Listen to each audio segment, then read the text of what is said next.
Terima kasih, selamat pagi. Morning briefing kali ini akan dibawakan oleh Pak Azhar Fauzi Nur.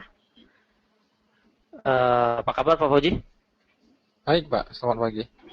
Selamat pagi. Pasar tadi malam, bukan tadi malam ya, tadi pagi atau kemarin dari China namanya akan terus berlanjut untuk penurunan. Dan ekonomi yang terus berlanjut sehingga Hang Seng juga terjadi penurunan yang cukup dalam, sehingga berpengaruh ke pergerakan pasar Amerika yang merupakan konektivitas dari pergerakan saham dunia. Kemudian dari data-data yang terbaca, Jerman Ifo Business Climate positif, kemudian Core Durable Good dari Amerika Serikat juga positif. Jadi ketidakseimbangan pasar, ketidakseimbangan fundamental yang terjadi antara Amerika Serikat dengan kawasan Asia. Cina merupakan negara terbesar kedua yang dapat mempengaruhi pergerakan harga tersebut. Untuk lebih lengkapnya, silakan Pak Fauzi untuk membawakan morning briefing kali ini dengan topik yang hangat. Ya, terima kasih Pak Dwi. Memang bertambah itu 108 indeks dari 107,5. Optimisme dari pebisnis Jerman, Pak. Ada 7.000 yang disurvei, mereka menyatakan ada ekspektasi yang positif untuk 6 bulan ke depan. Dikarenakan ada kesepakatan baru di mana Yunani berhasil untuk mendapatkan dana bailout ketiga nanti di akhir bulan Juli ya. Dikarenakan nanti di bulan Agustus Pak, dia ada jatuh tempo hutang lagi dari Yunani. Saya kira wajar kalau reaksi dari pebisnis sangat positif dikarenakan stimulus yang digelontorkan itu nantinya juga akan mengucur ke proyek-proyek yang sudah tertunggak hutangnya kepada pebisnis yang melakukan kontrak-kontrak kerja dengan Yunani. Kemudian yang kedua dari Amerika Serikat, saya melihat tadi dari core durable goods yang dilaporkan sebanyak 0,8% meningkat dari 0,%. Saya kira tidak begitu menghebohkan dari tingkat pesanan barang tahan lama ini, dikarenakan kalau kita lihat dari mundur beberapa bulan terakhir, saya kira sangat stabil naik turun pasang surut dari kondisi permintaan barang-barang tahan lama di Amerika Serikat. Pernah mencatat di tertinggi di Agustus 2014 itu angka pesanannya meningkat sebanyak 22,6% padi. Kemudian dibalas di bulan September 2014 angkanya anjlok hampir juga minus 20%. Saya kira dengan angka 0,8% tingkat pesanan barang tahan lama ini stabil saya kira sehingga tidak begitu mengkhawatirkan di kedepannya. Ditambah angka consumer confidence yang meningkat sebenarnya 101,1 positif ya, walaupun sebelumnya 101,4, penurunan 0,3% yang terjadi, 0,3 angka indeks yang terjadi itu tidak begitu terlihat banyak mempengaruhi pasar. Namun jika nanti teman-teman melihat selama dari 2009 hingga hari ini memang angka consumer confidence ini meningkat tajam dan bisa saja terjadi stagnasi dari kepercayaan konsumen dikarenakan inflasi yang dilaporkan Amerika Serikat masih belum begitu realistis terhadap pertumbuhan nyatanya. Namun dari situasi keyakinan publik dan keyakinan investor apa yang terjadi di Amerika Serikat dan Uni Eropa, saya ingin menambahkan satu korelasi antara minat investasi publik terhadap logam mulia Pak Di. Sehingga topik kita di pagi hari ini saya angkat khusus di emas, di mana kalau kita lihat pergerakan emas ini sudah sangat hit ya, mengalami penurunan. Kita lihat grafik yang di sebelah kanan bawah ya, sejak Januari 2015 terus mengalami penurunan yang cukup tajam. Harga closing kemarin saya catat di 1085. Update sekarang ini masih di angka 1090-an. Ya, penurunan yang terjadi sejak awal tahun hingga sekarang ini cukup memukul logam mulia dikarenakan laporan yang terjadi di Yunani yang membuat simpang siur apakah terjadi default atau ekonominya selamat ya Pak Dwi.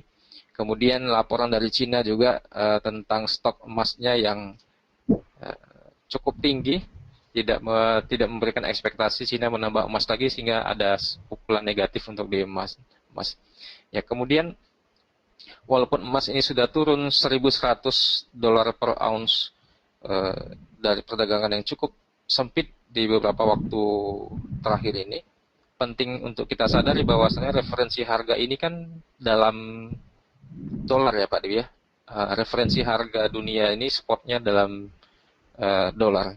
Nah, kalau kita mengukur harga emas dalam euro, nah kita lihat euro yang di sebelah kiri,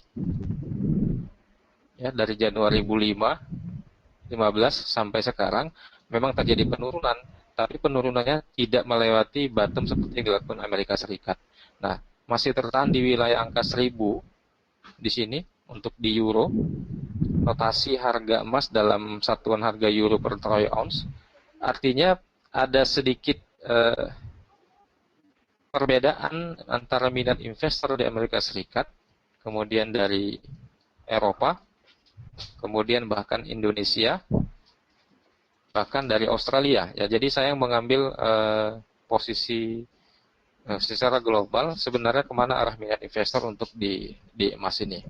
Nah, seandainya kita hidup di dunia Eropa, ya, kemudian kita menjadi masyarakat di sana, menabung dalam bentuk uang tunai merupakan sebuah pilihan yang sangat tidak menguntungkan pada saat situasi sekarang ini. Oleh karena itu, pada posisi investasi di Eropa, menyimpan uang tunai tidak lebih menguntungkan daripada kita menyimpan emas, ya. Jadi ada perbedaan persepsi dan sudut pandang dari bagaimana investasi emas secara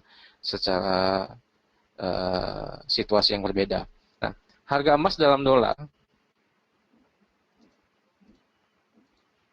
kalau kita lihat harga emas dalam dolar ini sejak 2011 memang dalam notasi dolar dari harga tertinggi sepanjang masa pada saat itu, ya, investasi terbesar itu memang terukur sejak tahun 99 dan 2000 Pak Dwi. Tapi dari 5 tahun terakhir, kalau kita lihat dari Amerika Serikat, di Amerika Serikat lah perhitungan investasi di emas ini mengalami posisi yang negatif. Tapi kalau di Uni Eropa, 1 dan 5 tahun terakhir pertumbuhan emasnya sebenarnya positif. Nah, di Indonesia juga 5 tahun terakhir ini positif, tapi 1 tahun terakhir masih negatif. Dan di Australia, 1 tahun terakhir ini mengalami angka yang pertumbuhan yang positif. Nah, selama beberapa tahun terakhir ini harga emas yang melemah ini telah banyak turun dikarenakan refleksi dari dolar yang kuat, begitu ya. Refleksi dari penguatan dolar yang kuat dikarenakan penguatan dolar dari mata uang dunia lainnya. Sehingga boleh kita katakan pelemahan emas ini dikarenakan terjadi kekuatan dolar bukan karena sentimen negatif terhadap emasnya gitu Pak Dwi. Bukan karena sentimen emas negatif ya. Coba kita bayangkan teman-teman, kalau misalkan situasi inflasi dan deflasi ini menjadi sebuah topik hangat dan kita kaitkan dengan inflasi harga-harga, misalkan di Amerika Serikat inflasinya 10% dan di Eropa itu adalah 20%, maka secara otomatis nilai paritas kekuatan mata uangnya lebih tinggi terjadi terhadap dolar ya, sehingga penguatan dolar ini menyebabkan minat orang untuk menabung kemudian investasi dan pengembangan lainnya itu dalam bentuk notasi dolar bukan dalam hal lainnya.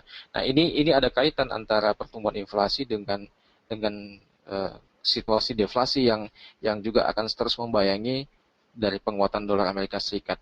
Nah saya percaya bahwasanya setiap investor memang sebaiknya harus memiliki emas untuk investasi jangka panjang.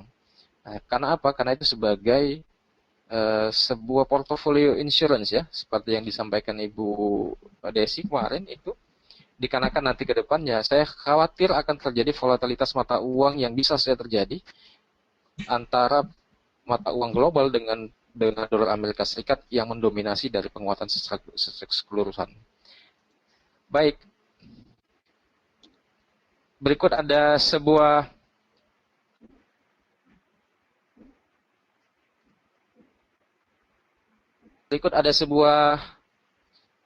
karikatur yang menggambarkan bahwasannya seiring dengan waktu mata uang fiat ini akan mengalami penurunan dari kemampuan daya belinya, ya, sehingga eh, di masa yang akan datang nilai uang itu berbeda dengan nilai uang pada saat sekarang ini. Ada beberapa alasan untuk investor tetap memperhatikan bahwa emas di masa yang akan datang menjadi primadona. Pertama, rendahnya tingkat suku bunga ini akan menyebabkan rendahnya juga biaya penyimpanan dan operasional untuk investasi di emas. Nah, sebenarnya ini adalah menjadi faktor penggerak emas secara masif yang dipandang saatnya emas ini belinya murah, ya. Kemudian yang kedua, inflasi yang rendah ini memang tidak baik untuk emas. Dan inflasi itu kita melihatnya dari laporan CPI atau Consumer Price Index, ya. Consumer Price Index. Nah, data CPI, data Consumer Price Index itu dilaporkan juga bisa berbeda-beda, bisa berubah-berubah, bahkan bisa direvisi terkait apakah ada skenario politik, ekonomi dan lain sebagainya. Tapi real inflasi ini bisa menyebabkan penggerak utama dari pergerakan harga emas. Sehingga di poin ketiga, inflasi yang rendah di Amerika Serikat ini yang menyebabkan emas katanya tidak menarik untuk saat ini. Tapi saya melihatnya real inflasi yang terjadi itu adalah lebih baik. Yang ketiga, ekspektasi dari kenaikan suku bunga di Amerika Serikat yang negatif ini menyebabkan situasi negatif untuk di emas, ya, dikarenakan banyak harapan orang, ekspektasinya terhadap rencana The Fed masa yang akan datang, ya, bisa saja naik, bisa saja tidak, begitu. Yang ketiga, situasi geopolitik yang menyebabkan poin penting untuk membuat emas terbang lebih stabil, ya. Kedepannya saya kira itu juga mempunyai pengaruh.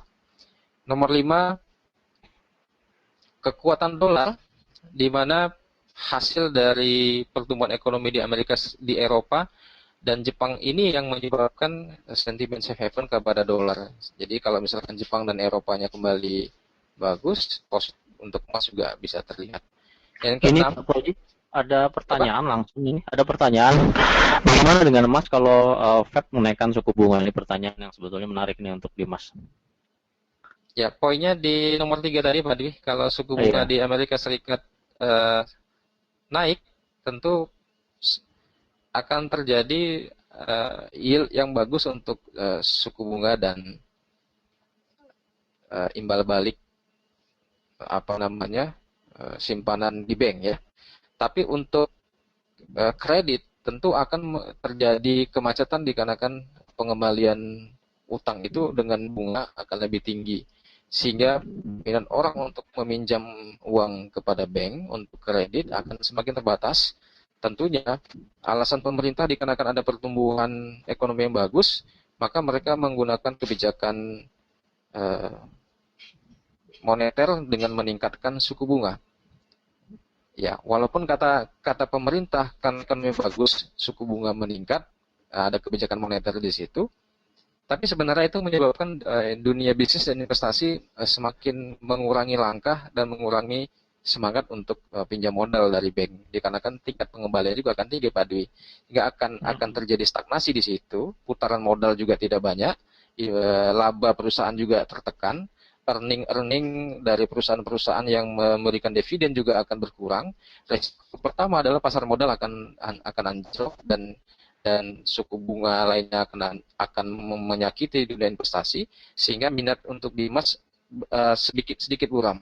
Itu yang menyebabkan kemungkinan emas bisa turun kalau Amerika Serikat naik suku bunga. Tapi pada akhirnya situasi berikut akan terjadi panik dan kolaps, maka orang akan kembali lebih baik menyimpan emas daripada juga situasinya tidak memberikan manfaat, ya. Saya kira itu saja Pak Dewi untuk morning briefing pagi hari ini. Iya, terima kasih Pak Fauzi. Saya kira untuk kesimpulan bisa dilihat bahwa pergerakan harga emas ini terus meluncur dikarenakan ekspektasi untuk peningkatan suku bunga masih tersendat di Amerika Serikat, kemudian juga forecast terlihat juga masih mengarah ke kuartal kedua 2016 itu sangat masif ke 1203 dari 1201, sementara terendah terlihat di kuartal keempat 1119. Aktual sekarang di 1084, ada kemungkinan juga pergerakan harga emas akan meluncur turun apabila tingkat suku bunga akan terus tertunda di Amerika Serikat. Kemudian efeknya yang hari ini terlihat bahwa pergerakan dari Hang Seng juga melambat sehingga mempengaruhi pergerakan dari Dow Jones juga terlihat tersendat. Terima kasih morning briefing kali ini. Saya rasa cukup sekian. Mudah-mudahan seluruh informasi dapat bermanfaat bagi kita semua untuk menyampaikan informasi, tambahan informasi kepada calon nasabah dan nasabah dari PT Monex Investindo. Selamat pagi dan selamat bekerja.